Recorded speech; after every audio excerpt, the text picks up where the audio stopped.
Hello, my name is Marvyn Harrison. I'm the founder of Dope Black Dads, but I'm also the author of books I Love Me and The Best Me. I'm very honored to have had my books illustrated by Diane Ewan, which is I Love Me, and The Best Me was illustrated by Rochelle Falconer. The book itself, it came to me because it was something that I was doing with my children with I Love Me. It was about affirmations. And so I really wanted to affirm my children, being young Black children, from inner city London. As much as it's diverse, I really wanted them to have a sense of self and value. So everything was about that and them, and giving them the tools mentally, as well as the language to recover from things that they found quite challenging socially. So if you felt like you weren't brave, you could say, I am brave, and yell that out to people. And a powerful way to recharge after being depleted by just the world. And obviously when you're 5, these kind of big ideas are quite hard to take on. So when you simplify it into an action, they don't need to understand the bigger psychological benefits. They just need to know that it's a practice that you do when you don't feel well. And then shortly afterwards, they start to develop this sort of skill set further. The Best Me was very, very much about, now that you've done affirmed yourself and you're able to recover from challenges, so like the survival element of you has been improved, it's like, how do you do things powerfully? And my children have a great relationship to discipline, and as well as life skills. And so I wanted to share that with the world as to like how we develop those. And so this idea of like what caring for yourself looks like, what resting looks like, when you're challenged, what is that? How do you recover? What do you do when you wake up, when you go to bed, when you're on weekends, when you're around people? How do you behave? How do you exist amongst other people? We normally call that outer work for those people who are like more familiar with more therapeutic understanding. But outer work is like how you navigate the world. Inner work is like how you process yourself, your values, and the way that you deal with things that you find challenging. And I think that balance is really, really powerful. And again, what's really beautiful was that when I wrote this book and working with Rochelle, is like sending some ideas about what I wanted to put in place, and her recreating my children and some of the scenarios and themes that were from the last book, but also really stamping this idea of like how she wanted to bring it to life. And so almost it's like the narrative was driven by me, but then the how that came to life visually was very much driven by her. Super, super powerful way of working together, because like even though we were working remotely, it was still very much connected, and I felt connected to her in the creation process. And there's always that feeling when someone first represents your children and your life and your scenes through illustration. And the ability to see that up close and how amazing and real to life it felt to me was incredibly powerful. But also, we're very, very lucky and honored to be able to share this book with you, and bring it to life. For me, it's exactly what I wanted to create. Seeing it in person is incredibly powerful and stunning. And look, I think even the color of it, the vibrancy of it, like obviously I have 2 books and they look amazing together, but the color of it, how it stands out on the shelf is just stunning. And I love how my children have been represented. Really makes me happy. And I love my dog and Ocean and Blake on here. So special thanks to Rochelle, and obviously for Diane. Look at this, the book that really kicked it all off. Really, really happy and excited to see this on the shelves and people were able to buy it and bring it to life. So long may it continue. I love working with Macmillan. They've been incredible as a first-time author, really making me feel comfortable and informed. And it's a great partnership. So hopefully we're able to do more. I think like I'm not traditionally an author. It's not something that I sat there and manifested as a child or as a young adult. But when the opportunity came, based on just practices that I was doing with my children and the work I was doing in the community and how I was working with other men, just became something that I felt like it was almost a duty to do. And never have I known duty to be so fun, and liberating in terms of just creating something and watching children and young people discover the book and adapt some of the values and the practices in the book in a way that, if you really do think about it, are things that may do as adults, but may struggle to convey to our children because they're quite big and complicated ideas. And so in this book, The Best Me, what I love is that it follows Blake and Ocean through their week, and the routine that they develop throughout their days. And what's like, even if you think about just like employing this kind of insight into your children, you're really trying to teach them some fundamentals, some basic life skills, rather than these really big, complicated concepts.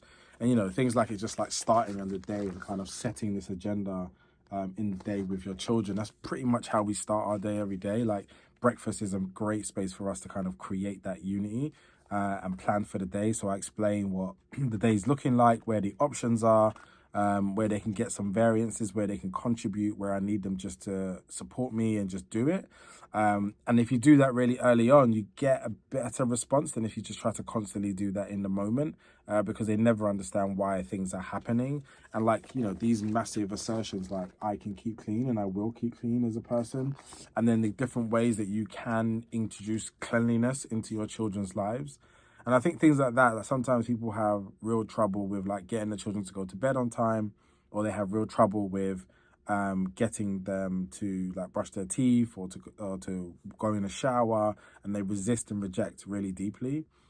For me, it's like it's something that I've always told and explained why I want them to do those things. So it's not just do it because I say as dad, it's do it for you and why that's important. So for me, rest I call recharge. It's time to go recharge. Because if I say sleep, it sounds like I'm dismissing them or sending them away. If I'm saying to recharge, it's centering what they need so that they can be really good for the next day. So when it comes to 7:30, they're still going bed now on time without very much resistance. And so even if they do resist, it's centered on them wanting to be up more rather than just an outright rejection of what I'm saying. So that's a really important element too. And like what I love about this is just like, think about it, I am clean. And it's like, it helps me to stay healthy and look my best. I have a bath, I brush my teeth, I wear clean clothes, and it's kind of how they do that together. And, you know, here I wash my hands, especially after I use the toilet. These are the types of things that are just like really important habits, and to wash them properly and not just wet your hands and run out. That happens often. If you're a parent, you know. Can you sing the alphabet while you wash your hands, which is like the technique that came out in COVID, that we were asking everyone to like sing happy birthday or sing a song or count to a particular amount before. That stuff is really helpful. I could eat healthily, which is again like getting your children to eat greens is like a never-ending challenge. So, you know, making it fun and aware that I'm eating healthily and that's the standard in our family. It makes me full of energy, like real energy. I choose healthy snacks. So example of some of those, I drink a lot of water, which is something that I'm always promoting them to do in different forms. I try to try different foods. This is a big one. Like I feel sometimes when you're, like we went to Jamaica and went onto a resort and we were eating slightly different food. Milk was slightly different. And like how food was prepared was slightly different from home. And most of the time they didn't want to try it. And over the 2 weeks, we started to try different things in different ways. So every day there was one new thing on their plate, and it was just to taste it and eat it and swallow it and see how they get on with it. And some of those things they stuck. So they really got into like cornmeal porridge, which is not something we do commonly in our house, which was great. We eat fruit and vegetables, and can you name some? So like a nice way to just challenge and engage the children and be like, can you do this? And can you name some things? That's a really common trick that I have, is when, you know, I'll say to the kids, like, can you name 5 vegetables or name 10 vegetables? And when they name them, it's like, which one of these are your favorite? And they'll name them. And then that's what becomes dinner today. And I think that's a nice, fun way to kind of do it. And then just another page is that I can exercise. So I'm always trying to get them just to do some independent exercise and wake up with a bit of a routine. So sometimes my son does laps across our patio and in our garden. And I'll say do 15 laps and just like burn a bit of energy and channel it into something rather than constantly being full of beans and then trying to watch TV to numb the mind. So it makes me feel fit and strong. I practice my football skills. He obviously loves football. I dance to music, which is another great exercise. It's just to dance. And sometimes I put on like YouTube videos, like good ones, and allow them to watch it and then play along to whatever fitness and routine they're doing for dancing. Asking people to show their best dance moves. I'd love to see what your kids are. Please upload them and tag me on Instagram. Walking to the shop. So again, that's another really good routine. We might find we need something for dinner. We need something for breakfast. So come with me to the shop. It's a great way to kind of burn a bit of energy and take them out into channel in the zone and do something different. I could even do cartwheels. We've had many, many cartwheel contests, which often I lose, which is a great shame. And then at the back, we have some tips and discussions of how to do things. So say the affirmations in front of the mirror, encourage your child to look at their reflection, say the affirmations loudly. That's a really important thing because you need to hear it in your inner voice and echo.